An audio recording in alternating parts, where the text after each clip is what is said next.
I've been thinking about something lately, and honestly, I think hope might be one of the most dangerous things in the world when the wrong people learn how to use it. And I know that sounds backwards because people always say that hope is beautiful, hope keeps people alive, hope keeps people going, hope gives people something to believe in, and yeah, sometimes that is true. But there's another side to hope that people don't talk about nearly enough. Hope can heal you, but hope can also trap you. Hope can lift you up, but it can also keep you crawling towards something that was never truly meant to free you whatsoever. And the people who understand this, the people who understand power and how to manipulate that power, they know you do not control people by destroying hope entirely. That would make people extremely dangerous. That would make people unpredictable. That would make people stop playing the game completely. No, that's not what they do. If you want to control someone, you don't take all of their hope away. You give them just enough hope to keep them attached and waiting, just enough hope to keep them watching, just enough hope to keep them paying, just enough hope to keep them believing that freedom is right around the corner, but never enough hope to give them enough power to actually stand up and walk away. That's the dance. Fear, isolation, desperation, and then a little bit of hope. Then fear again, then shame, then a little bit of hope. Then comparison, then humiliation, then hope again. The push and the pull is how people are managed. That is how people are controlled emotionally. And once you see that pattern, you start seeing it everywhere. This is how abusive relationships work. This is how cults work. And this is how corrupt systems work. This is how certain gurus work. This is how some political movements work. This is how self-improvement influencers work. This is how some of these so-called male empowerment platforms work. They don't just crush you, they validate you at first. They tell you something that they claim is true. Then they say the thing that you've been feeling but could not fully explain. They make you feel very seen, and that is what makes it feel powerful. Because if someone only lies to you, you can usually feel it within. But if someone tells you the truth first, if someone names your pain accurately, and if someone puts words to the things you've been carrying silently for years, your guard will drop. You start thinking, finally, someone gets it. Someone gets me. Someone is saying the quiet part out loud. And that is where the danger starts. Because truth can be used as bait. This is what people need to understand. Not every person who tells you something true is trying to set you free. Sometimes they're using truth to earn your trust so they can lead you somewhere entirely different. And I personally have fallen for this before. I'm not saying this is some person that's above it. I'm saying this as someone who has been caught in these loops. I've followed voices that made me feel seen. I've listened to people talk about men being drained by the system, about how men are losing their legacies, their agencies, how men are expected to work themselves into the ground, about how men are mocked, disposable, replaceable, and invisible. And some of what they say is very true, and that's what made it hit. Because when you've been a man who felt powerless, when you've worked hard and still felt like you were drowning, when you felt unseen unless you were useful to somebody, when you felt like nobody actually cared what you were carrying, and then somebody finally validates that by saying it out loud, well, of course you're going to listen. Of course you lean in. Of course you start trusting that voice. But here's what most people don't want to listen to and sit with and bring into the conscious mind. What happens after they earn your trust? Do they give you that power back, or do they make you dependent on them? Because there is a huge difference here.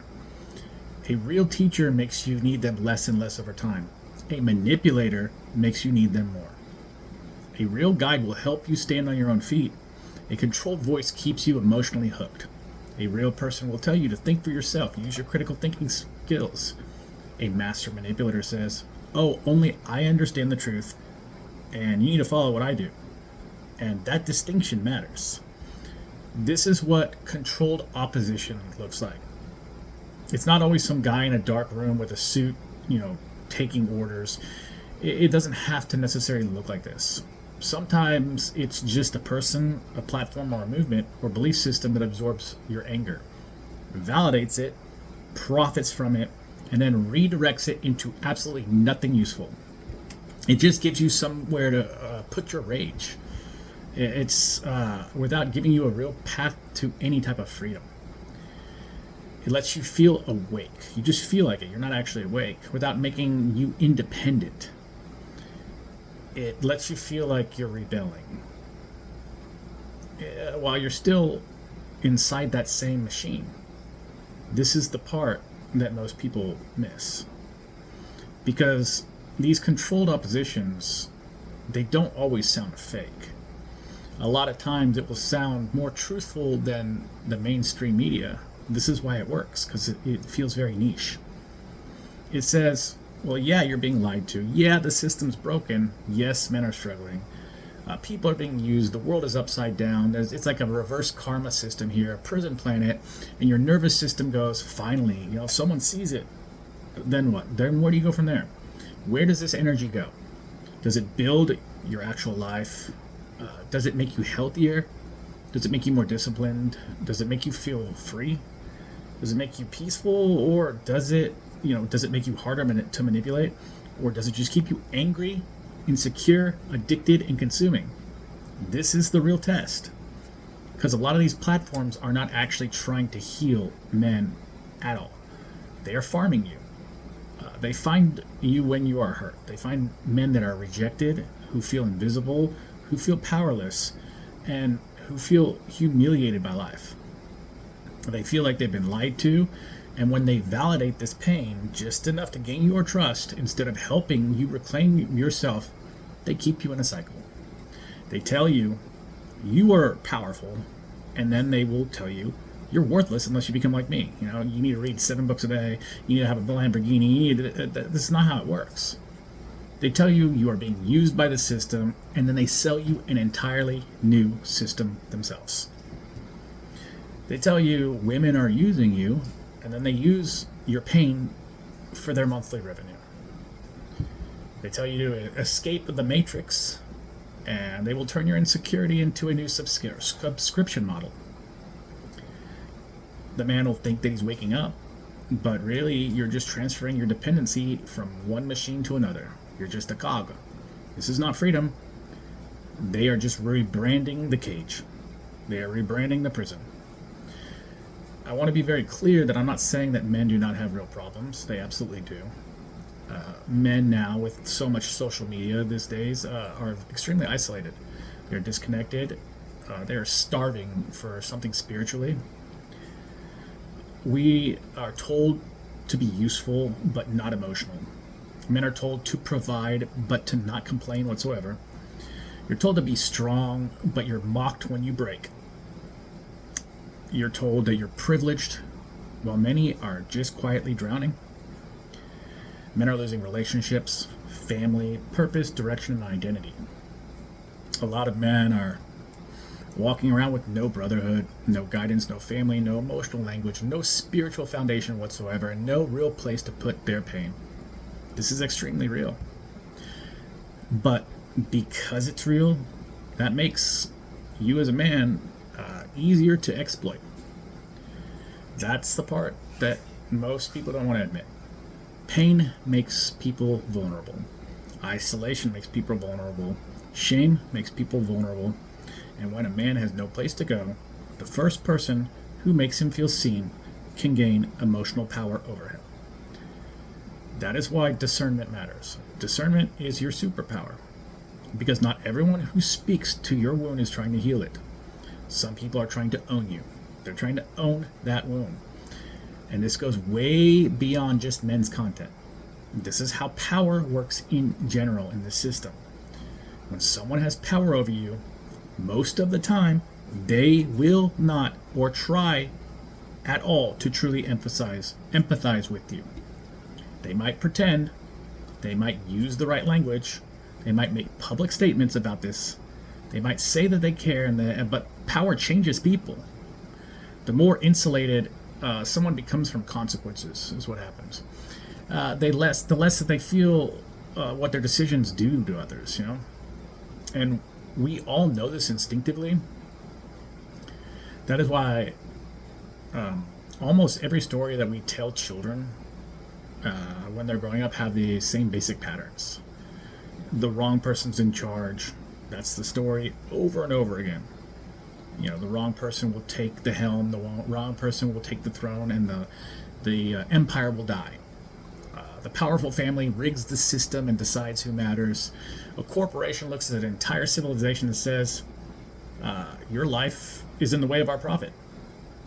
Movies like Wall-E, The Wizard of Oz, the Lego Movie, Toy Story, whatever, time and time over and over again. The story is telling us the same basic thing. When people chase power without conscience, everything and everyone underneath them suffers. And we show these stories to children. Children understand them immediately.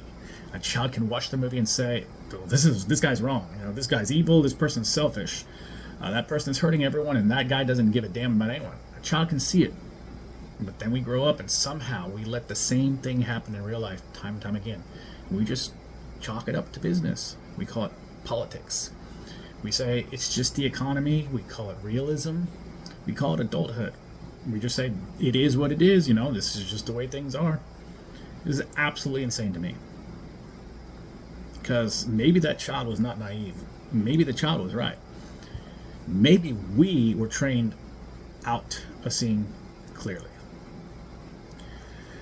And I think this is why stories matter. Because stories bypass the programming entirely. They get underneath the intellectual excuses. They go straight to the body, straight to what really is what's wrong. You watch over and over a villain sacrificing people for power, and your body knows it's wrong. You watch somebody exploit the innocents. Your body knows it's wrong. You watch someone with too much power lose absolute empathy, and you know it's wrong. Then you walk outside, you leave the movie theater, and the real world tells you, calm down, be realistic, this is just the way things work. And little by little, you start accepting things your soul had already originally rejected. This is the programming. It is not just that they teach you what to think, they teach you what to stop feeling. They teach you to ignore your own moral signals. They teach you to leave your conscience inside the movie theater and go back outside pretending that the real world is too complicated for basic truth. But maybe it's not that complicated. Maybe the wrong people are in charge. Maybe power without empathy is extremely dangerous. Maybe systems that reward exploitation creates new exploiters. Maybe people with no conscience lose touch with people suffering underneath them. Maybe your gut was right. And this connects back to hope, as what I was talking about in the beginning. Because if the wrong people are in charge, they have to manage the people underneath them. They can't just use fear. Fear alone creates rebellion. Fear alone eventually makes people snap. So they mix fear with hope. They make people just afraid enough to obey, to continue to buy, but hopeful enough not to revolt. Afraid enough to keep working, hopeful enough to keep buying. Afraid enough to stay extremely small, and hopeful enough to keep chasing, that wheel. The wheel of samsara, man.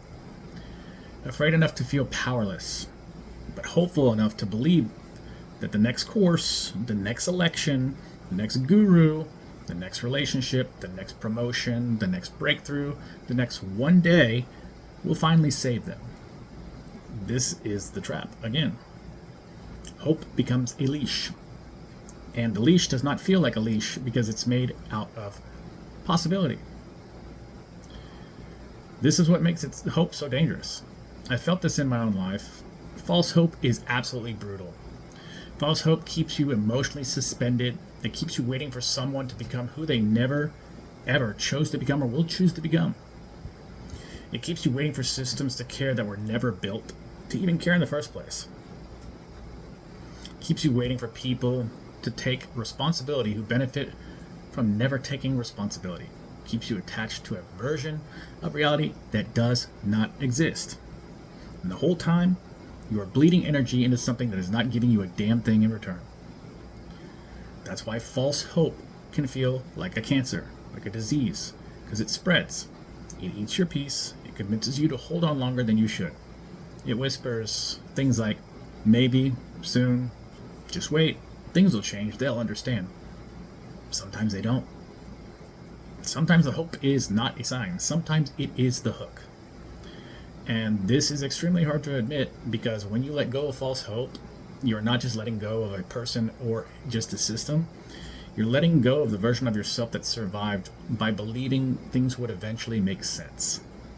And this hurts real bad. But sometimes that's where freedom begins. This is why I'm skeptical of anyone who sells hope too aggressively, especially to broken people, especially to lonely men, especially to people who feel abandoned, used, rejected, or powerless. Because if you are desperate enough, even a small amount of hope feels like oxygen, that first breath, from coming up out of the pool. And if somebody knows that, they can control you with extremely little amount of oxygen. They don't need to give you love. They just need to hint at it. They don't need to give you freedom. They just need to describe that freedom to you. They don't need to give you a path. They just need to make you feel like you're close to that path. They don't need to heal you. They just need to keep you believing that healing is just one payment away. That's the model. Keep people wounded enough to need you, but hopeful enough to stay. And this is where I think men need to be extremely careful. People in general, actually. Because men are hungry right now. Hungry for meaning, hungry for brotherhood, hungry for respect, hungry for purpose. Hungry for some type of connection, real connection, not just some false connection. Hungry to be seen as more than a worker bee, or a wallet, or a threat, or a problem, or a machine. And the hunger is very real, but hunger makes you extremely vulnerable. If you are starving, you might eat anything that comes your way. If you're isolated, you might call any group a brotherhood, even a cult. If you are humiliated, you might follow anyone who makes you feel powerful in the least bit. If you're unseen, you might trust anyone who names your pain. This is why you need to slow down and ask yourself, is this person helping me become free, or are they making me emotionally dependent on them? Do I feel stronger after listening, or more insecure? Do I feel clearer or more angry? Do I feel like I can build my own life, or do I feel like I need to keep them telling me who I am? Because if you follow someone for months or years, and you are more dependent on their voice now than when you started, you're probably not getting free. You're just being managed. You should question everyone, including me. Do not outsource your thinking to anyone. Do not outsource your discernment to any person on the internet or anywhere in general. I am just a person speaking about the things that I've lived through, what I've seen personally, and what I've survived, and what I'm still trying to understand. I don't want people to listen to me blindly. I don't want people to listen to others and follow them blindly. I want people to wake up for themselves, because real liberation should make you more connected to your own frequency and signal, not less. If videos like this help you trust yourself more, that's good.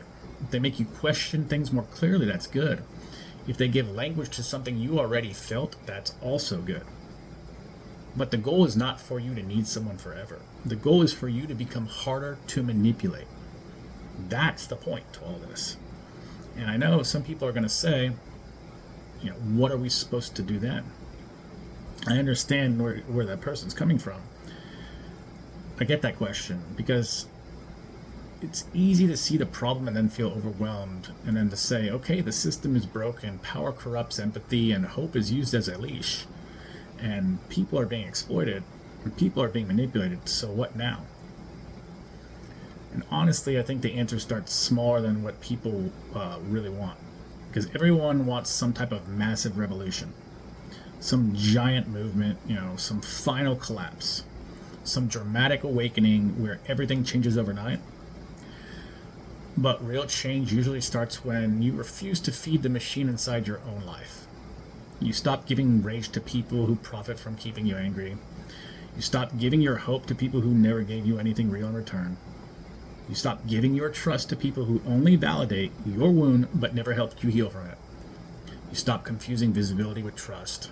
Stop confusing confidence with wisdom, money with moral authority, charisma with leadership. These charismatic people, they're like that for a reason. The extremely charismatic ones you need to be very wary of. And stop believing that someone is automatically free just because they talk about freedom.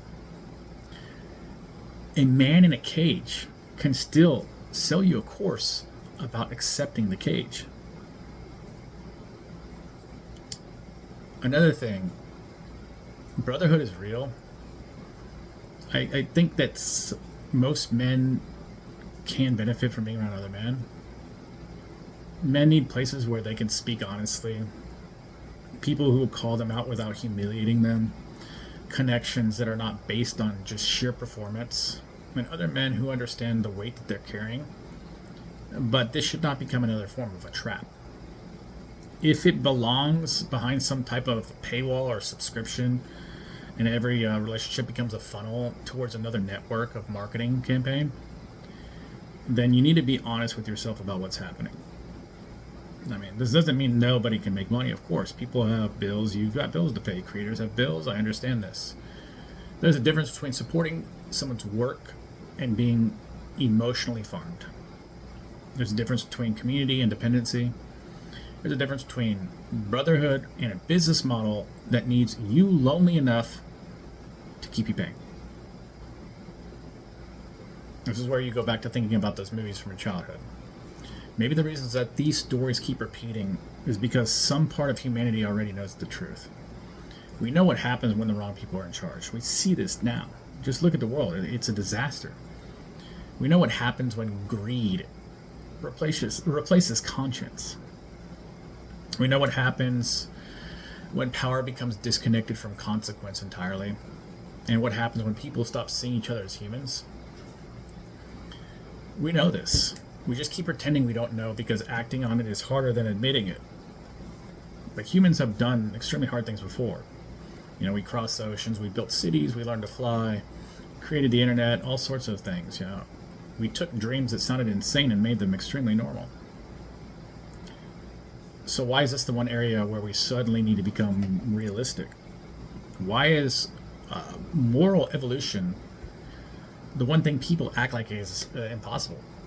Why is building better systems considered childish, but destroying people for profit is considered mature?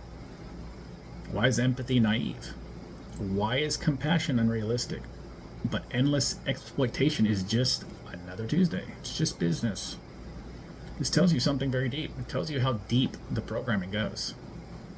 And I'm not saying everything can be fixed overnight, and I'm not saying humans are perfect, and I'm not saying life becomes easy if we all just wake up. It's not what I'm saying at all. What I'm saying is, don't let these people convince you that your moral disgust is childish. Don't let them convince you that your refusal is weakness. Don't let them convince you that hope means waiting forever. And do not let someone use your deepest wounds as the place they install their control over you. Because this is what will happen. People do not usually get controlled through their own strength. They get controlled through their unmet needs. Their loneliness, their shame, their fear, their desire to belong, their desire to matter, their desire to be finally seen by somebody. And if you do not understand your own wounds, someone else will, and they will exploit them, and they will use it against you. This is why self-awareness is not some sort of cute thing. Self-awareness is protection. Knowing your wounds is protection. Knowing what you hunger for is protection.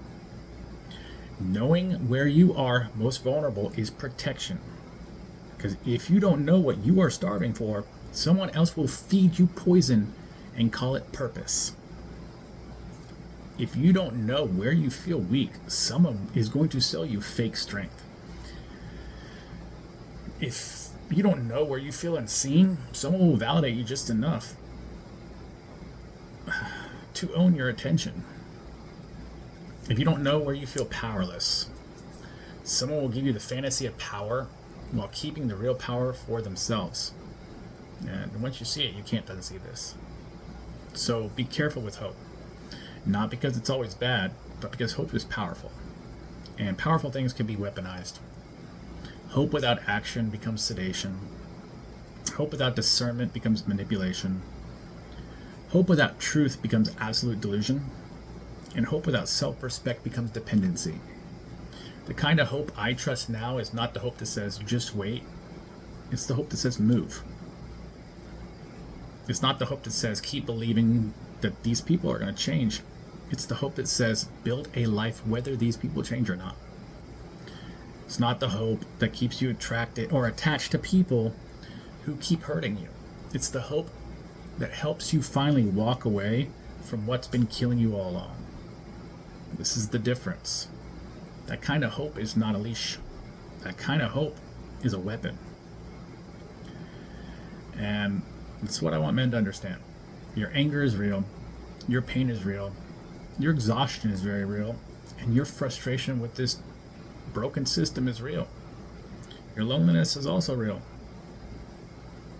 But don't let someone take that real pain and turn it into their profit to use it against you.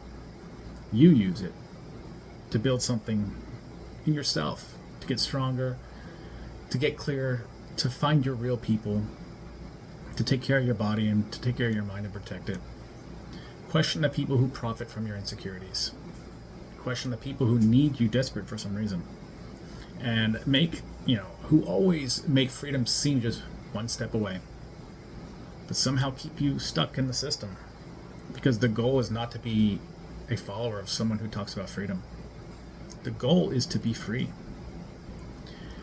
And real freedom makes you harder to control, harder to shame, harder to bait, harder to manipulate, harder to sell false hope to. That's the point. So, no, I don't trust every person who says the system is broken. I don't trust every person who tells me whatever they want me to hear. And I don't trust every person who validates pain. Because sometimes validation is the bait, sometimes hope is the hook, sometimes brotherhood is the product, and sometimes rebellion is just another brand. And sometimes the person telling you to escape the cage is just selling you a shinier cage. So question everything, including the people who you admire, including the people who make you feel seen, and especially the people who make you feel seen. Because that's where you drop your guard. And if somebody truly wants you free, they will not be offended by your discernment. They're going to encourage it. Don't let these people manipulate you any longer. Don't let them turn your pain into their platforms. Don't let them sell you back your own power. And don't let false hope keep you chained to anything that is draining the life out of you. A little hope can keep a person alive, but the wrong kind of hope in the wrong hands can keep a person trapped forever.